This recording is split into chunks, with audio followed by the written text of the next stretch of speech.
अस्सलाम वालेकुम beautiful people, कैसे हैं आप सब। मैं अल्हम्दुलिल्लाह बिल्कुल ठीक ठाक हूँ और मेरी दुआ है कि अल्लाह ताला आप सबको भी बिल्कुल ठीक ठाक ही रखे। Welcome back to my channel. हाँ जी, आपको ही कह रही हूँ। अगर तो आप पहले भी मेरी वीडियोस देखते हैं तो आपको कहा है मैंने वेलकम बैक, और जो बंदे इस वीडियो पे पहली दफ़ा आए हैं उन्हें सिर्फ वेलकम। चलें जी, अब हो गया वेलकम, हाल चाल भी पूछ लिया। अब शुरू करते हैं आज की वीडियो। ये तो आपको आगे चल के पता चलता है कि आज की वीडियो में मैं आप लोगों को क्या क्या दिखाने वाली हूँ। बहुत मज़े मज़े की बातें मैं आपके साथ आज शेयर करने जा रही हूँ। लेकिन उससे पहले आप लोग मुझे एक बात बताएं कि कौन कौन ऐसा बंदा है जिसको अपनी आवाज़ सुन के उसको यही लगता है कि उस पर टॉर्चर हो रहा है उसके साथ। वो लोग अपना हाथ खड़ा करें ज़रा। और आप यकीन करें, ये बात आपसे कहते हुए मुझे ख़ुद इतनी हंसी आ रही है कि मैं आपको बता नहीं सकती। मुझे लगता है कि अगर किसी बंदे को आपने मेंटली टॉर्चर करना है ना, तो एक कमरे में उसको बंद करके उसकी आवाज़ में कोई गाना लगा दें, या कोई ब्लॉगर है तो उसकी आप वीडियो उसके सामने चला दें। और मुझे लगता है कि मैं पहली बंदी हूँ जो ये बात आप लोगों के साथ डिस्कस कर रही हूँ, वो भी यूट्यूब पे। अच्छा, अभी मैंने आपको एक बात बतानी है कि कल शाम को क्या हुआ।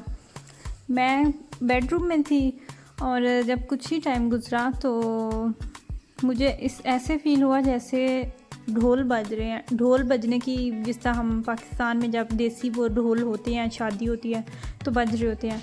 क्योंकि आजकल मौसम जो है वो काफ़ी अच्छा है, टेम्परेचर जो है वो बड़ा प्यारा सा होता है, तो वो शाम को फिर विंडोज़ जो होती हैं वो ओपन ही होती हैं, ऊपर से जो थोड़ी सी खुलती है खिड़की। तो मुझे ऐसे फ़ील हुआ जैसे ढोल बजने की आवाज़ें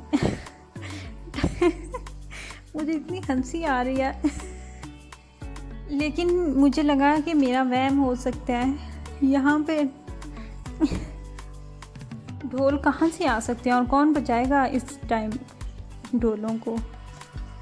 तो इतने में ना मुझे अबराश की आवाज़ आई, जो कि अपने बाबा के साथ कुरान पाक का सबक पढ़ रहा था, कि उसकी मुझे आवाज़ आई, बाबा शादी हो रही है। तो वो आगे से उसको कहते हैं कि नहीं, आपकी मामा ने पाकिस्तान फ़ोन किया हुआ है, तो उनकी जो आपकी नानो है ना, वो उनको शादी दिखा रही हैं, पाकिस्तान में कोई शादी हो रही है तो वो दिखा रही हैं। अच्छा जी, हुआ क्या, काफ़ी टाइम गुजर गया, ऐसे ढोल बजने की आवाज़ें हमें आती रहीं, लेकिन पता नहीं चला कि किस चीज़ की ढोल बज रहे हैं। अच्छा, थोड़ी देर बाद मुझे समझ तो आ गई असल माजरा क्या है, क्योंकि किचन की तरफ से आवाज़ें आ रही थी ढोल बजने की। तो मुझे ये तो आइडिया हो चुका था कि किचन की तरफ से ही आए, और मेरे माइंड में थोड़ी सी बात आई भी जब मैं सुबह उठी। अभी ये जो आप देख रहे हैं कि मैं डिश वाशर जो है वो बर्तन सारे निकाल के रख रही थी, तो जनाब डिश वाशर में मैंने एक स्टील का बाउल रखा था वॉश होने के लिए, और उस पर जैसे जैसे पानी पड़ता था ना, आप लोग यकीन नहीं करेंगे, एग्जैक्टली सेम ऐसी आवाज़ थी जैसे पाकिस्तान शादी होती है तो ढोल बज रहे होते हैं। और ये रात गए तक हमारे घर में ढोल बजते रहे, और हम पहले सारी फैमिली तो हैरान थी कि ये ढोल बजने की आवाज़ें आ कहाँ से रही हैं। और अभी आप लोगों के साथ बात करते हुए मैंने इतनी दफ़ा वीडियो जो है उसको स्टॉप किया है, इतनी मुझे हंसी आ रही थी आपके साथ ये बात शेयर करते हुए। सुबह उठते सबसे पहला काम जो है वो यही होता है, कोशिश मेरी यही होती है कि मैं जब भी किचन में आऊँ तो जो डिश वाशर है उसमें मैं बर्तन निकाल के तो वापस जगह पे रख दूँ। जिस तरह हम वॉशिंग मशीन से कपड़े निकाल के तो बाहर हमने स्टैंड पे फैलाने होते हैं, कुछ लोगों को वो फैलाना मुश्किल लगता है, और कुछ लोग जो है उन्हें सूखे हुए कपड़े वापस कबर्ड में रखना बहुत मुश्किल लगता है। तो खैर लगता तो मुझे भी मुश्किल ही है लेकिन ये वाला जो काम है ना कि डिश वाशर से बर्तन निकाल के फिर अपनी अपनी जगह पे रखना, ये सबसे ज़्यादा मुश्किल काम लगता है मुझे। जब आपको पता होता है ना कि ये काम आपने करना ही करना है, इसके सिवा आपके पास कोई ऑप्शन नहीं है, तो फिर वो बंदा आराम से कर लेता है, बेशक मुश्किल लगता है या नहीं लगता।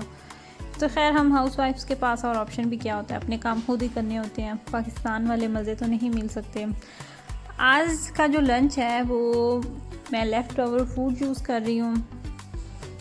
सालन बना के रखा हुआ था, तो सालन जो था वो इतना था ना, तो वो एक बंदे से ज़्यादा था और दो बंदों से कम था, बस यही आप कह लें। सालन ना वो कम था और ना वो ज़्यादा था।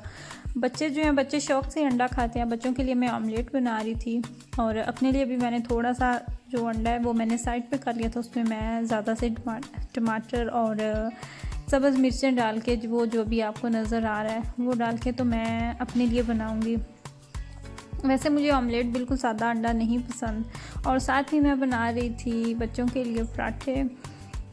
और आपको पता है गोश्त का सालन हो तो उसके साथ पराठा जो है वो मेरे हस्बैंड को नहीं पसंद, और काफ़ी लोग होते हैं जो कि गोश्त के साथ पराठा नहीं पसंद करते। इस तरह लगता है कि ज़्यादा हैवी हो गया, हालांकि मुझे तो कोई इशू नहीं होता, मैं तो आराम से खा लेती हूँ। हमारे यहाँ क्या होता है कि जब एक लड़की है या लड़का है, उसने अगर कोई लड़का है तो उसने अपनी आधी ज़िंदगी जो है वो बग़ैर दाढ़ी के गुजार दी, तो जब वो दाढ़ी रखता है तो हम क्या करते हैं कि उसका मजाक बना बना के उसको कह के अच्छा जी पहले तो आप ऐसे थे, अच्छा जी आजकल बड़े नमाजी बन गए हो, ये वो, तो हम उसको इस तरह कर देते हैं कि अगले का जो हौसला है वो ही ख़त्म हो जाए। और इसी तरह लड़कियों के साथ हिसाब होता है। अगर कोई लड़की हिजाब करना शुरू कर देती है, जहाँ वो बिल्कुल बापर्दा रहना शुरू कर देती है, तो भी हम लोग उसकी बातें सुना के कह के अभी ये मिसालें आप यही देख लें कि सोशल मीडिया पे हमारी जो एक्ट्रेस हैं, अगर वो कोई हिजाब कर गया या किसी ने पर्दा करना शुरू कर दिया तो लोग क्या कह रहे होते हैं कि 900 चूहे खा के बिल्ली हज को चली। अगर कोई बंदा अच्छाई की तरफ जा रहा है तो हम उसको इतना डीमोटिवेट कर देते हैं, बजाय इसके कि उसको हौसला दें, उसकी तारीफ़ की जाए ताकि उसे अच्छा लगे। लेकिन नहीं, मैं कितनी ऐसी लड़कियों को जानती हूँ कि जो कहती हैं कि हमें व्लॉगिंग करना पसंद है, हमें शौक़ है व्लॉगिंग का, हम फैशन ब्लॉगर बनना चाह रही हैं या हम यूट्यूबर बनना चाह रहे हैं, लेकिन क्यों, क्या मसला आता है, क्यों ऐसा होता है? रिश्तेदार, हमारा कल्चर ऐसा, फ़लाँ बंदे को नहीं पसंद, उस बंदे को नहीं पसंद, तो हम कैसे करें? देखिए, सबसे जो पहली बात है ना, आपको हस्बैंड का साथ होना चाहिए।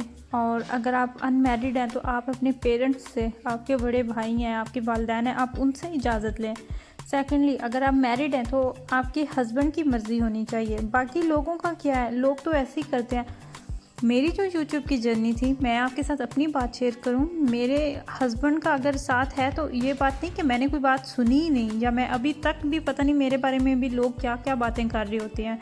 वो लोग देख भी रहे होते हैं और लोग बातें भी बना रहे होते हैं। अभी मेरी वीडियोस आप लोगों के सामने है कि ना तो मैं ख़ुद सामने आ रही हूँ, ना मैं कोई, मेरा इस तरह का कोई काम है, ना मेरी वीडियोस जो हैं वो कॉन्ट्रोवर्शियल्स होती हैं कि उनको इस तरह तनकीद का निशाना बनाया जाए। बस फिर भी लोग बुराई करते हैं, बुरा चाहते हैं, और ऐसा करने वालों को शायद ये लगता है कि ये यूट्यूब छोड़ देगी या आपकी ये पीछे हट जाएगी, लेकिन ये गलत फहमी है लोगों की। और मैं आपको भी यही कहूँगी कि अपनी फैमिली की सुने, लोगों को छोड़ दें। वो गाना भी बना हुआ ना कि कुछ तो लोग कहेंगे, लोगों का काम है कहना, कुछ ना कुछ तो लोग कहेंगे ना। और कुछ लोगों का ये फेवरेट मशगला होता है बैठ के लोगों पे तनकीद करना, उनकी बुराइयां करना। कोई अगर आपके एक बंदा उठ के गया है आपके पास है तो आप फ़ौरन से बैठ के उसकी बुराई शुरू कर देते हैं। कुछ लोगों का ये फेवरेट मशगला होता है। आपको दिल छोटा करने की बिल्कुल भी ज़रूरत नहीं होती।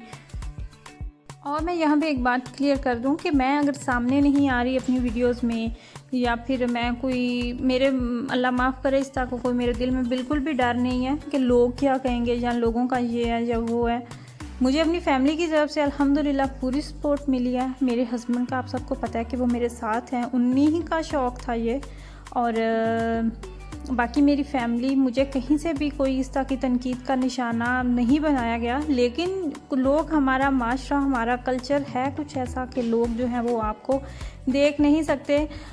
मुझे लगता है कि अगर कोई, ये खैर सबका माइंड हो जाए तो फिर तो बहुत ही अच्छा हो जाए कि कोई काम कर रहा है, कोई बंदा करना चाह रहा है तो आप उसको डीमोटिवेट ना करें, उसकी तारीफ़ करें, हौसला अफजाई दें। और कुछ लोग होते हैं जो ख़ुद को हमेशा परफेक्ट समझते हैं कि हम जो कर रहे हैं वो बेस्ट है, बाकी जो कर रहे हैं वो गलत कर रहे हैं। लेकिन ऐसा नहीं होता, कोई इंसान भी परफेक्ट नहीं होता। अगर आप दूसरे के अंदर बुराई ढूंढ रहे हैं तो आप अपनी तरफ देखें, 4 बुराइयां आप में भी मौजूद होंगी। मेरी जो भी सिस्टर्स मेरी वीडियोस देख रही हैं या देखती हैं, या जो शौक़ रखती हैं ब्लॉगिंग करने का, यूट्यूब पे काम करने का, आपके अंदर हुनर है तो आप उसको लेके सामने आएँ। इस तरह के लोगों का आपको बिल्कुल भी सोच के परेशान होने की या अपना दिल हल्का करने की ज़रूरत बिल्कुल भी नहीं है। ये ऐसे लोगों की मिसाल उसी मक्खी की तरह होती है जो कि सारा आपका खुशबूदार जो लिबास है उस सब छोड़ के तो हमेशा गंदगी की तरफ ही जाती है।